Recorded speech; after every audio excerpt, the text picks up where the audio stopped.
Fala, meus amigos, minhas amigas, ligados aqui no Dois Toques, a casa do futebol, e a Copa do Brasil não terá um campeão inédito. Bahia e Botafogo dançaram, teremos de um lado o clássico carioca, Vasco e Fluminense, e do outro, talvez aí, né, para muita gente, o lado do favorito, Cruzeiro, que massacrou o Atlético Mineiro, 2 jogos, 2 vitórias contundentes, com direito a gol de Caio Jorge, que era a dúvida, entrou, acho que ele se poupou na seleção pensando no Cruzeiro. E o Cruzeiro está nas semifinais, junto com o Corinthians, 2 multicampeões de Copa do Brasil, e do outro lado, um representante do Rio de Janeiro, mais uma vez na final de Copa do Brasil, tendo em vista que o Flamengo foi vice no ano retrasado, campeão no ano passado, e agora ou Fluminense ou Vasco da Gama estarão na final. Vamos falar rapidamente desses 2 jogos, né? O Cruzeiro muito contundente, o Cruzeiro mostrou que o time melhor, ele precisa vencer o time que está numa fase pior. O Atlético Mineiro vive uma fase péssima, transição de trabalho. Sampaoli já não é mais aquele Sampaoli para chegar, resolver. Então a injeção de ânimo não foi suficiente para vencer o trabalho sólido, bem construído do Leonardo Jardim. Gosto muito, sempre falo que gosto muito do trabalho do Leonardo Jardim à frente do Cruzeiro, que fez o mesmo time comandado pelo Fernando Diniz, basicamente o mesmo time, tem um rendimento de um Cruzeiro com Caio Jorge, com Matheus Pereira, com jogadores de qualidade, coisa que não vinha acontecendo nas mãos do Fernando Diniz e aconteceu nas mãos de um treinador com qualidade, né? Então Leonardo Jardim faz um trabalho de colocar o Cruzeiro nas semifinais de Copa do Brasil. E eu acho que o Cruzeiro, ele, claro, está no Campeonato Brasileiro, está ali em cima, está na briga e deve ficar por ali mesmo, mas na Copa do Brasil a chance é muito grande de o Cruzeiro chegar a uma final. Vai enfrentar o Corinthians só em dezembro? Só em dezembro. Não tem como a gente prever. Se as semifinais da Copa do Brasil fossem hoje, o Cruzeiro era o grande favorito para esse confronto diante do Corinthians. E eu acho que o Fluminense, de certa forma, um equilíbrio com favoritismo para o Fluminense, que tem um time melhor. Mas em dezembro, a gente não sabe o que vai acontecer, como estarão as equipes, se vai ter perdas, baixas, se o time vai estar em queda, se o Vasco vai estar rebaixado. A gente não sabe, tá? Então, fazendo uma análise rápida aqui, o Cruzeiro é o time que chega com mais moral na semifinal. Se a semifinal fosse agora, então, muita moral. Mas não acho que isso vá mudar.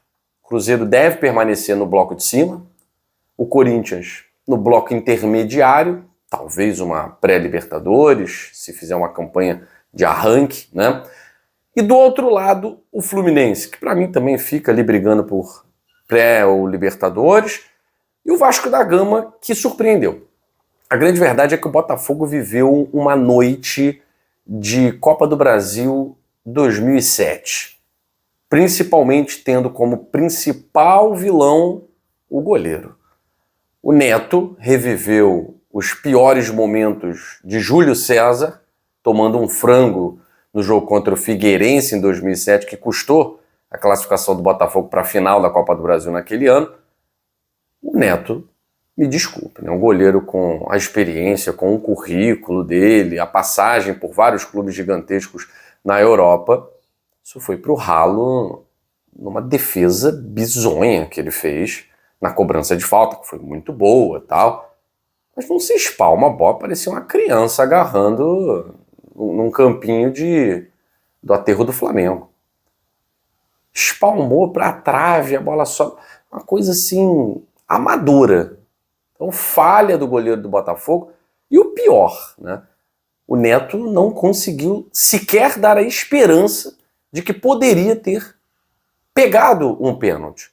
Ou seja, que péssimo negócio o John Textor fez se desfazendo do goleiro John. Essa aqui é a verdade. Porque o John talvez tenha tido uma falha em quase 1 ano e meio no Botafogo, gol do Estudiantes, né? Uma falha direta ali, que resultou em gol. O Neto, em pouco tempo, além de já levar gol quase todo jogo, não é um goleiro que está passando confiança para o torcedor do Botafogo. principalmente depois desse jogo contra o Vasco da Gama, em que foi inoperante nas cobranças de pênalti. Poderia ter deixado até sem goleiro ali. E o Vasco seguiu muito bem o roteiro esperado. Fernando Diniz só tem cara de maluco. É um pouquinho maluco, claro. Mas de bobo não tem nada. Ele sabia que o Vasco não tinha chances de partir para cima do Botafogo. Ele sabia disso. O que ele fez? Cozinhar o jogo, jogar por uma bola. Jogou, fez o gol, segurar, não deu certo, tomou o gol de empate. E no segundo tempo, jogadores caindo, fazendo aquela cera, segurando a onda. O Botafogo colocou alguns titulares, né, como Savarino, Vitinho, não conseguiu contar com o Montoro e o Danilo, né, que estavam com problemas. O Montoro passou mal horas antes do jogo e o Danilo não podia jogar, estava relacionado, mas realmente muscular acabou pegando. Não jogou, não entrou, e o Botafogo sentiu falta de um jogador mais decisivo. O Marlon Freitas fez até um bom jogo, todavia o Botafogo sente falta de um centroavante decisivo. O Arthur Cabral, ele perde muitos gols, ele é pouco decisivo. E se você não tem um centroavante decisivo e um goleiro decisivo, fica mais difícil você conquistar Copas, porque Copa é preciso ter um bom goleiro para não tomar gols como esse, né? Porque se não toma um gol como esse, o jogo tá 0-0, fez um gol, tá classificado, né? E o Léo Jardim é um grande goleiro, talvez o melhor goleiro do futebol brasileiro em atividade. E nos pênaltis, a torcida do Vasco no Newton Santos estava cantando, né? Estava balançando as bandeiras, porque sabia que o seu goleiro pelo menos uma penalidade pegaria. E pegou a do melhor batedor, que acontece também, né? O Alex Telles, que é um jogador muito importante nessa trajetória do Botafogo, acabou perdendo. Léo Jardim, mesmo canto, foi lá e pegou. E depois o Vasco simplesmente contou com a inoperância do goleiro Neto, que, repito, revive Júlio César em 2027 e é o grande vilão dessa eliminação do Botafogo para o Vasco da Gama. Para o Botafogo é terminar 2025 de forma protocolar. E quando eu falo protocolar, é carimbar o passaporte entre os 6 primeiros colocados do Campeonato Brasileiro. Para o Vasco da Gama é não entrar na semifinal da Copa do Brasil na segunda divisão. Com o time que tem, o Vasco não pode almejar muita coisa no Brasileirão. É um time operário, que nas Copas pode ter essa atitude de se retrancar. Mas no Brasileirão não dá para fazer isso. No Brasileirão você precisa pontuar, você tem que ganhar jogos. E o Vasco agora esquece Copa do Brasil, comemorou até ontem. Hoje já tem que se preparar, porque fim de semana tem Campeonato Brasileiro e a situação do Vasco não é nada boa.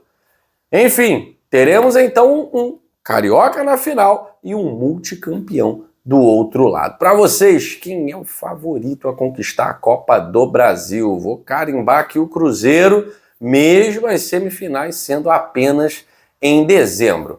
Quero saber a sua opinião. Fico por aqui, beijo grande no seu coração e até a próxima edição do Dois Toques, a casa do futebol.